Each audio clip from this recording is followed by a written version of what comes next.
उत्तर भारत का एक छोटा सा गांव, सोनापुर। सर्दी हर साल यहाँ आती थी, लेकिन इस बार ठंड कुछ ज्यादा ही बेरहम थी। कोहरा इतना घना कि सुबह सूरज दिखाई ही नहीं देता। हवा बर्फ की तरह चुभती थी और रातें लोगों की हिम्मत की परीक्षा ले रही थीं। गांव के लोग कहते थे, ऐसी ठंड हमने जिंदगी में नहीं देखी। कच्चे घर, फटे कपड़े, बुझती आग और ठिठुरते बदन। गरीबों के लिए ये ठंड किसी कहर से कम नहीं थी। रामदीन कांपते हुए। अरे भाग्यवान, आग में लकड़ी और डाल दो। बच्चे ठंड से कांप रहे हैं। भाग्यवान। अब और लकड़ी कहाँ से लाऊं? कल ही आखिरी डाल दी थी। रामदीन गांव का मजदूर था। दिन भर मेहनत करता, तब जाकर 2 वक्त की रोटी नसीब होती। लेकिन इस कड़ाके की ठंड में काम भी मिलना बंद हो गया था। उसकी झोपड़ी के कोने में उसकी पत्नी भाग्यवान बैठी थी। गोद में 5 साल का बेटा मोहन और पास ही 8 साल की बेटी गुड़िया। गुड़िया कांपते हुए। बाबा, आज स्कूल नहीं जाऊंगी। बहुत ठंड है। रामदीन। बिटिया, स्कूल तो बंद है। मास्टर जी ने कहा है, जब तक ठंड कम नहीं होती बच्चे घर पर ही रहेंगे। गांव का हाल यही था। बूढ़े, बच्चे, बीमार, सब ठंड की मार झेल रहे थे। गांव के दूसरे छोर पर एक बड़ा सा पक्का मकान था। वहां रहता था ठाकुर हरप्रसाद सिंह, गांव का सबसे अमीर आदमी। ठाकुर अंगीठी के पास बैठकर। अरे नौकर, अंगीठी में और कोयला डालो, ठंड बहुत बढ़ गई है। ठाकुर के घर में गर्म कपड़े, रजाइयां, हीटर, सब कुछ था। लेकिन गांव की झोपड़ियों से आती ठंड की चीखें वहां तक नहीं पहुंचती थीं। उसी रात गांव में एक दुखद घटना घटी। बूढ़ी काकी शांति, जो अकेली रहती थी, ठंड सहन न कर पाई। सुबह जब लोग उसके घर पहुंचे, तो वह चुपचाप जमीन पर लेटी थी। उसकी सांसें हमेशा के लिए रुक चुकी थीं। गांव वाले। अरे राम, ठंड ने जान ले ली। एक औरत बेचारी के पास ना रजाई थी ना आग जलाने को लकड़ी। पूरे गांव में मातम छा गया। ठंड अब सिर्फ परेशानी नहीं, जानलेवा बन चुकी थी। अगले दिन पंचायत बुलाई गई। सरपंच, भाइयों, हालात बहुत खराब हैं। हमें कुछ करना होगा। एक ग्रामीण।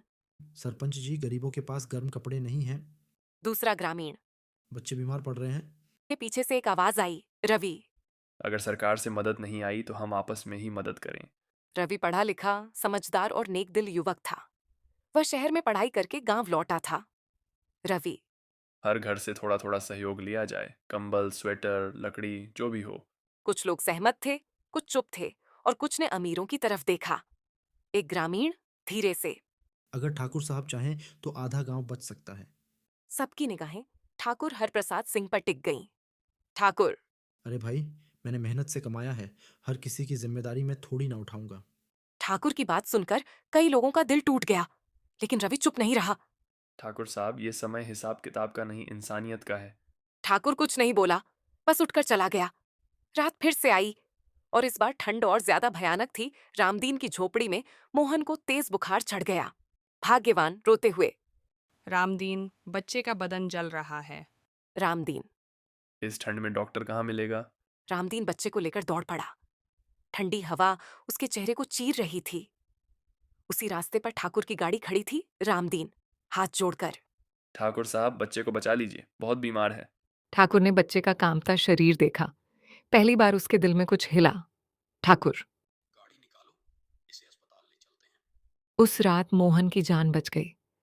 अगले दिन ठाकुर हरप्रसाद सिंह बदला बदला सा था। उसने अपने गोदाम खुलवाए। कंबल, रजाइयां, स्वेटर, लकड़ी, सब बांटे ठाकुर। जब तक ठंड है, कोई भी भूखा और ठंडा नहीं रहेगा।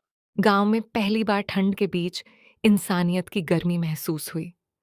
रवि और गांव के युवक रात रात भर अलाव जलाते रहे। बूढ़ों और बच्चों का ध्यान रखा गया। कुछ दिनों बाद ठंड कम होने लगी। सूरज फिर से दिखाई देने लगा। गांव की पंचायत में एक बार फिर बैठक हुई। सरपंच, इस ठंड ने हमें सिखा दिया, इंसान अकेला नहीं जी सकता। मैंने दौलत तो कमाई, लेकिन इंसानियत इस गांव ने मुझे सिखाई। रामदीन की आंखों में आंसू थे, लेकिन इस बार ठंड के नहीं, आभार के ठंड का कहर आया। कई जिंदगियां हिलीं, एक जान गई, लेकिन इस ठंड ने गांव को जोड़ दिया। क्योंकि जब इंसान इंसान के काम आए, तो सबसे बड़ी ठंड भी हार जाती है।